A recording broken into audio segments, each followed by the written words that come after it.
What's up, guys? Coach Steve and I today we're going to talk about easy choices, hard life. Hard life. I'm sorry, I said that backwards. We're going to talk about hard choices, easy life, and easy choices, hard life. And I know that sounds counterintuitive, but it actually makes a lot of sense when you really deeply think about it. So if you're always trying to be comfortable, always trying to make easy choices, your life is actually not going to go as well as you're planning. So it takes a lot of discomfort, hard decisions, hard choices for your life to actually be going in a more positive direction, because most of us, we always want to take the easy route. The easy route seems like it's going to be the best choice, but it's really not. It's not going to be pushing you. In order to grow in life, have a growth mindset, and be going somewhere, you have to always be making the hard choices and being uncomfortable. That is the only way you're going to grow. So, Stephen, what, in your opinion, what is going to be like kind of hard choices that are going to make a better life for someone? Some examples of that. Yeah, thanks, Tyler. I love that. Just the easy choices, hard life. If you make hard choices, you have an easy life because it's by comparison. It seems like contrast, right? If you take a choice, like an example would be a cold plunge, right? I know we use this example a lot, but it's such a great metaphor because it's a hard choice to get into a cold shower for 3 minutes, right? But everything else after that seems easy because it's by comparison, it's contrast. Your brain thinks you might die, right? But how many people actually seek that out? Like how many people choose that intentionally for growth? They're not, a lot of times we're just kind of doing what our default is set to. Like we're like 60 to, I think 40 to 60% of our habits are automatic. And this is what it comes down to, like your habits. What are because that's going to make up what you do and who you are, is what you're doing consistently. And so, if you're consistently making hard choices, delaying gratification, putting something hard and right now that might seem like short-term pain, but it's actually going to give you long-term pleasure. Right. But the opposite, like when you make an easy choice, that would be a metaphor for like short-term pleasure. You're going to get the instant gratification right now. You get a dopamine release. It feels good in the moment, but you're actually delaying what it is you truly want on a deeper level. That's going to be like a harder life because you're not going to have the muscle built when the opportunity shows up. Yep. Right. So like when you make those hard choices intentionally, you're building muscle. You're preparing for that future, who you're becoming, that future goal, that future self. You're preparing yourself for that by making hard choices on a day-to-day basis, and I think that's just a metaphor. It's a great metaphor because our habits, if you make hard choices, I was just talking about the app where I'm tracking my habits, right? And I don't always want to just sit and meditate. My mind doesn't want to let me do that a lot. So I'm tracking it, but I don't want to get in a cold shower, force myself to go use recovery modalities. Like my mind doesn't want to do that. I feel like I'm on purpose. I'm working. I'm in the flow. I don't want to take a break. I don't want to stop and recover.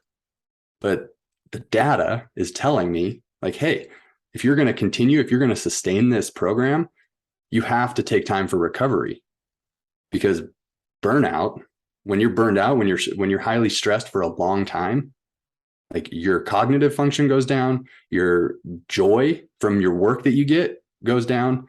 You're elevated your cortisol levels. So you're holding on to more body fat, you're retaining water, you're feeling swollen and bloated, right? I mean, that's actually the result of not taking a break.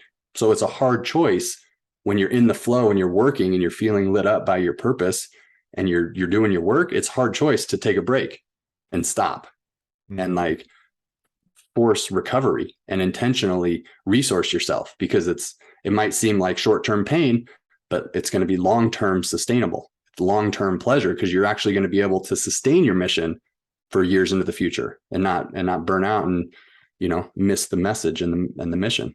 Yep. Short-term pain for long-term gain. Right. Yeah, exactly. And it's delayed gratification. It's all about the habits day to day, and I like the cold exposure because it's such a extreme example. A cold shower is not pleasurable for 3 minutes. No. But you put on a song, you get your state up, elevated, and you just get in the right mindset. You get in, and as long as the song's playing, you're in there and you're breathing. And then as soon as it's done, as soon as the song is over, it's like, wow, everything now seems easy. Like life seems easy. Yep. It doesn't, there's not a challenge. Like the internet went out. Oh, that used to irritate me and trigger me. After the cold shower, I'm like, oh, all right, I guess I'll read a book. Like it's just easy to deal with things when you intentionally make a hard choice that's harder than normal life would demand from you. Right. Like Exactly. it's demanding more from yourself than in what life is demanding from you.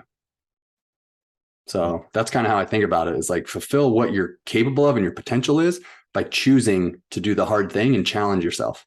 Right. Because we've all survived up until now. We've survived everything that we've been through. So why not look for the next thing that we can survive and learn from? Because it's those extreme things that we do that reveal our character and show us like who we are. So it's like, welcome those, because I want to learn more. So I want to welcome those hard, challenging moments, but doing it intentionally so I can, embrace it and not like be a victim to it. Exactly. Yeah, most of us, the biggest problem is that we all want to be comfortable at every second. And that's like the natural state, like the human body wants to be in, because we want comfort. We want to seek comfort. That's what we've always done. It's hard to do the hard things. So most of us, like we have a craving for sugar or some kind of comfort food. And when you're always satisfying that instant gratification, that craving, I mean, it's going to make you weaker. You're always going to just go for the easy thing. You're going to go for that bad snack. You're going to go for that junk food in the moment all the time. And the long-term negative aspects of that, you're going to gain weight over time. You're not going to be as healthy. You're not going to function as well. Your brain's not going to work as clearly. You're going to get sick. You're going to get ill eventually. You're going to get probably cancer, autoimmune, maybe even diabetes, because you're always just doing what's comfortable in the moment. And that's going to have a lot of negative effects on your body over time. So a lot of people, like if they're really cold, I mean, we always turn on the heat. If you're really hot, you turn on the air conditioning. There's never a moment that we're just staying in that state of discomfort. We're always trying to find a way to become comfortable. But in staying in those uncomfortable positions, that's going to make you grow and become stronger. So then when you actually do those hard things, then when you come into an uncomfortable circumstance or situation, it's not going to be that uncomfortable, because that was worse. What you just did over there, like the cold shower or being in like the snow or whatever, that was painful. And now the normal situation you're in now, it's not uncomfortable whatsoever, because you know what's harder, you know what worse is. So we're always trying to be in a state of instant gratification, and that's going to make us weaker over time.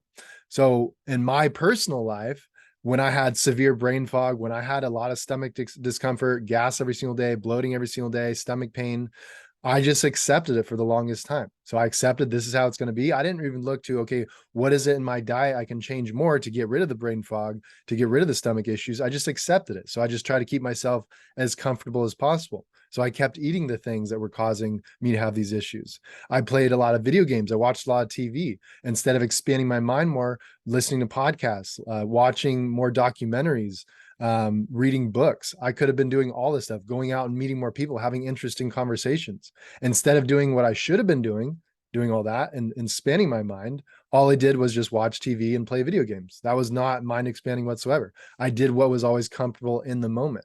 And I did this most of my life. So coming from a perspective, I know exactly what it's like to be in that state for a very long time, always getting that instant gratification, making yourself feel good in the moment, and you're not even thinking about the future consequences of that. So I can tell you now, you're not supposed to maybe regret what you did earlier in life. It's a lesson, but honestly, I do regret a lot of the time I spent not achieving my potential, not going out and doing the things that I do now. I regret it in some way. Now, I do take it as a learning experience, but I could have gotten a lot farther in my life than I am now if I had started these good habits earlier.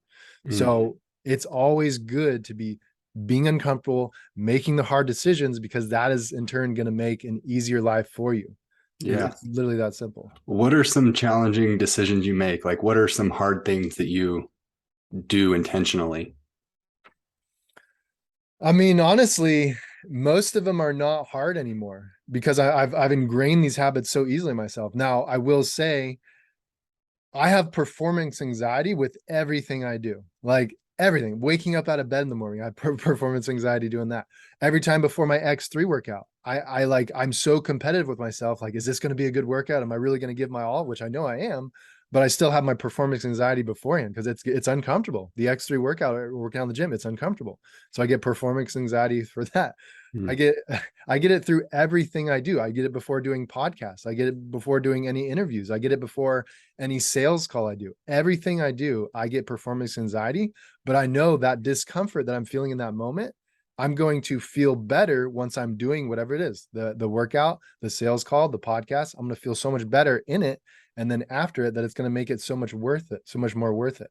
So Yeah. you can't expect every single day you're going to be perfectly comfortable all the time. That's just not how it is. You can be a multimillionaire, everything in business is going amazing. There's always going to be new problems, new circumstances to face.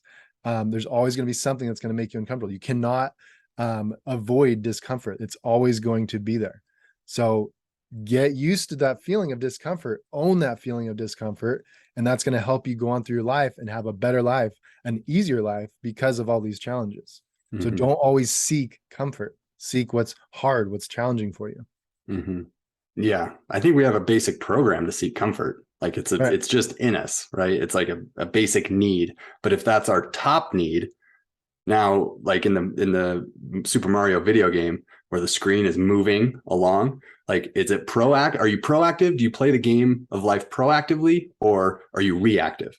Right. Right? Because reactivity, like being reactive, that's the same as default, just naturally seeking comfort. Like you just naturally get pushed along by life. Yep. Right. But then there's a big thing where there's a wall. And because you're not proactive, you don't have time to jump out and you get squished.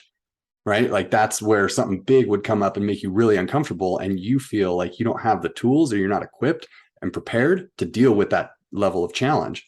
So now you go into overwhelm, you go into like, this is happening to me, I'm a victim. Right. But like you're saying, doing a podcast, enrolling someone into your program, doing, some sort of workout where you're like pushing past your threshold of what you think you're capable of. I Yep. mean, that's getting uncomfortable every day by choice. Because Mm-hmm. now when you're uncomfortable, now you're building the muscle to deal with the bigger thing that might come later. Yep.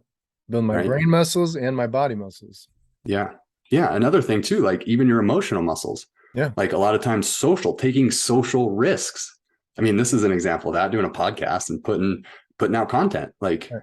we could mess the words up or whatever. Like it's a risk. It's a social risk. What Yeah. about talking to a stranger, asking them what time it is? Or, like going to talk. And one thing that I've seen is like take a social risk is like ask for 10% off at the restaurant. Like just ask for it. Like what's the worst they're going to say? No, I can't do it. Or Right. they say, why? And then you get to engage in the game though, because it's uncomfortable, right? Like it's not comfortable to like make a extra request like that, but it makes you get uncomfortable. And that's it builds a muscle to where if you can be comfortable being uncomfortable, now you have a real superpower. Now Oh you yeah. have a new skill set that can serve you in every area of your life. Yep. I like that. Just anyway, without being rude, obviously. Like, no, you never want to be like rude to people, but always it's like trying to push the envelope. Like, what's possible? Like, how can you make someone feel? And just talking to anyone in public, just like say, have a nice day, man. Just like start talking to somebody, like get a conversation going. Just with a random person, just like, how are you? Like, what are you doing today? What's going on? Just like get uncomfortable because I'm horrible at that. I've always been just like I've got my activity to do. I got this. I go into grocery shopping or I got to go take errands here. Like I'm just doing that. And I never take the time really to like say hi to people I don't know or get strike conversations up. But it's a good habit to get into. Like you just always be like expanding upon like your comfort levels, like expanding upon other people's lives, because that's going to make someone's day. If you just like a random person comes up and starts talking to them, just like, hey, like how are you, like what's going on in your life, what are you doing, like that's going to make that you're going to add to their life by doing something like that, instead of just always selfishly being like in your zone, like I have to do this, I have to be there at this time, do this, do that. So if you're always just living your life in like a selfish state without helping other people, like that's not going to be very rewarding as well.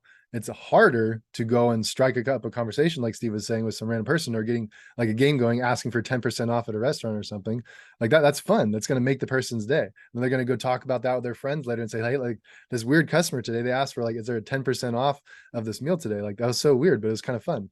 Like they're going to be talking about that. It's going to make their day. It's going to expand upon the days that they normally have. It's something unusual. It's something out of the ordinary. So that's fun. Like it's challenging for them and it's challenging for you. Yeah. And it's not like you have to do that just constantly where you can't get anything done because you're just talking to strangers all day, right? But it's like one time a day, just once a day, like build the habit of once a day asking for something that's uncomfortable or starting a conversation with someone you don't know, and kind of just building that rapport. And then one thing that I like to do that gets me a little uncomfortable, I don't know why this is, but is when I try to give someone a genuine compliment, but add so many exclamation points, like be over the top with how much I'm excited about their compliment. Like give them the compliment and then say why I gave it to them. And then also ask them a question about like how they acquired that great characteristic or trait that I just complimented. So now they get a chance to expand on their own glory or their own compliment, whatever I saw in them, and there might not be time for this. I'm thinking like at Starbucks, if you go to the barista and she was like, peppy and really happy, like you could compliment that. And she might not have a lot of time to expand on it, but like give her a compliment that's like outstanding and give her a tip and be like, hey, how did you acquire this? Is this something that was innate in you or did they train this in you? Because that's an amazing quality to have. And like just watch people light up, but I would feel uncomfortable doing that. Like I would feel uncomfortable taking more time than just, okay, thank you, pay, move along, but there's a human there. Like there's a human ready to be lit up. Like we're all ready to be lit up from someone who will just take the time and like recognize us, So that's great. I mean, just getting uncomfortable. And I think that's what scares us the most. I think Marianne Williamson said like our greatest fear is not that we're not enough. It's that we're so powerful that we're like insecure that we're so powerful, like in how much creative power we actually have and how much how much we're actually at cause, like how much we're able to cause things to happen. And that power, that immense amount of power is really what scares us the most, So that's why these little uncomfortable things, these little hard choices that you make, little small baby steps, like once a day, talking to someone who you don't know or making a request that makes you uncomfortable, like that, eventually that habit is what is unleashing your soul. Like it's lighting up who you actually are. And it's not keeping us small and conditioned into what society wants us to be. Like we're able to actually be who we are and be curious and creative and playful and fun, and that's really what life is meant to be like. We're meant to enjoy this here. We're meant to have fun playing the game, and I think it might not be fun to make the hard choice, but if you can make that hard choice, you're going to have an easy life, know, and it's the easy choices and the default to comfort that makes for a hard life. Yep. Simple as that. Well said. Thanks. Hard choices, easy life. Easy choices, hard life. Simple as that. Awesome. Yes, sir. Cool. Well, thanks for the time today, Tyler. I know we got to cut this one short. We were talking a little bit more before we started recording here. It's been a while since we've been doing this, and we were just catching up. So we'll have to get back onto our schedule and get posting some more. Exactly. All Cool. right, brother. All right. Well, thanks a lot. Appreciate you. Have a good day. You too, man. See you.